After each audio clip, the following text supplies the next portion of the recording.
Hi, everybody, and welcome to Digital Champions. I'm your host, Charlene Shirk, where we speak to some of the most innovative thinkers in the digital space. And joining us today is Andrew Miller with Workshop Digital. Andrew, thanks so much for joining us today. Thanks, Charlene. Pleasure to be here. So tell us about Workshop Digital. We are about 30 of the nerdiest digital marketers you've ever met. We're based in Richmond, Virginia. We're a B2B lead generation agency for clients all over the country. And we really specialize in getting our hands dirty and helping marketers connect the sales and marketing pipelines with data. A lot of people aren't doing that. We find that there's a big need for helping people understand where their leads are coming from and which ones are converting into their best customers. Now, you love data, but then there's also the challenge of having all this fabulous data and then explaining it to a client and what's important in this data, maybe what's not important in this data. How do you break that down and make it digestible for someone who's just trying to run a business and make sales? We need to know what's important to them, right? We all have our own drivers and our objectives and our goals. And if we can't communicate in terms that are familiar to our clients or their businesses, then we're going to miss out on an opportunity to connect.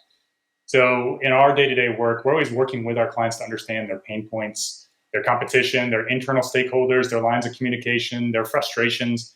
All of that helps us make sense out of the mountains of data that we have access to and bring it to them in a way that's packaged so they can use it, they can make better decisions. And sometimes that's talking about leads or new patients or qualified prospects. Sometimes it's just talking about engagement on their websites or through their sales channels. So we tailor each of those communication points to every single one of our clients.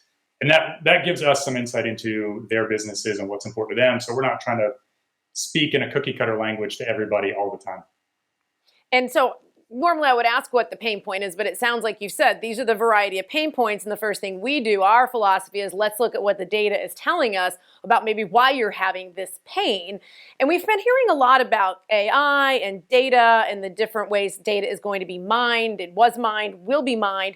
So since that's such the crux of your business, where do you see data in the next couple years? Who's going to be producing it? How are you going to be paying attention to it? And how you're going to be really analyzing it for the customer? Well, over the next few years, there's only going to be more data at our disposal as marketers. We're losing some of the privacy-centric data, customer-level data, obviously through privacy regulations and platforms and browsers that are restricting access to different types of cookies and different types of personal information, which as a consumer, I think is a great thing. As a marketer, it forces us to get more creative with how we can build profiles of typical customers and model that based on a business's or our clients' existing customers. So we're able to take that model and then go out and find more prospects that meet that model. We don't need to know who they are. We can build better models with the data that we have around existing customers and finding other audiences that look like or behave like their existing customers and start there. So as a data-driven marketer, our mantra is always, look at all the data, assess the value of it, prioritize what we can and can't use, and then use that data to just make more educated guesses and place better bets. Then, of course, we have to analyze the results, read that back into the performance that we're seeing and understand what's driving great results, what could be improved, and what do we just need to toss out and start over or start with a different test plan. Yeah, because to have somebody like you who can really drill down is so critical to a business owner, because at the end of the day, they just want to, who's my customer and how do I sell to them? So let me ask you this, you're at a networking event, we all go to those networking events, and somebody corners you and they find out what you do and they ask you for your best tip. What's your $1 million tip you could give them?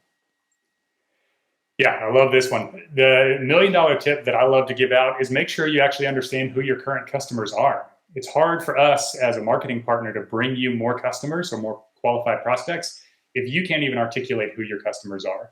So we dig deep with our clients to understand how they set up their CRMs or customer relationship management software, how they define their target audiences, how they measure their own sales success internally. And then we can use that to bring them more qualified prospects, better looking campaigns with metrics that actually matter to them. So really, we get the question all the time, how much do I need to spend, or who do I need to target, or what does my strategy for going digital look like? And for us, it always starts with, well, tell us about your business and who you're trying to reach. And I'm surprised, frankly, how many businesses, both business owners, marketers, even chief marketing officers, have a hard time articulating who their customers actually are, either actual customers or aspirational customers. And so we do a lot of work up front to establish that first. Then we can go out and use the tools and strategies that we have to go find more people like that. It's the number one rule, know who your audience is. And I love how you also said inspirational customers, because once you've kind of burned through, okay, this is our customer, who do we want to then evolve into that pipeline to become our future customer? Exactly. So in any business, there's a core group of customers or prospects that are willing and ready to buy. They've got established pain points or friction. They have an objective. And those are usually the easiest ones to convert to a customer, or at least a warm lead of some sort. But once you reach all of those people, or your budgets there are tapped out, you can't possibly spend any more money to reach a finite pool of prospects, then we have to get more clever and creative and expand our reach to find additional audiences that may have similar pain points or maybe using similar products or tools or competitors' services.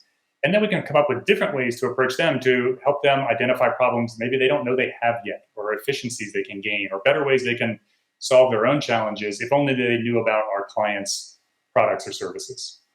Well, Andrew, I love it a lot. You help make a mountain of numbers into something that's very understandable and very necessary for business owners to be able to comprehend. Thank you so much for joining us on Digital Champions today. Thank you, Charlene. It's been great. And it's been a pleasure working with you. Thanks for having me on.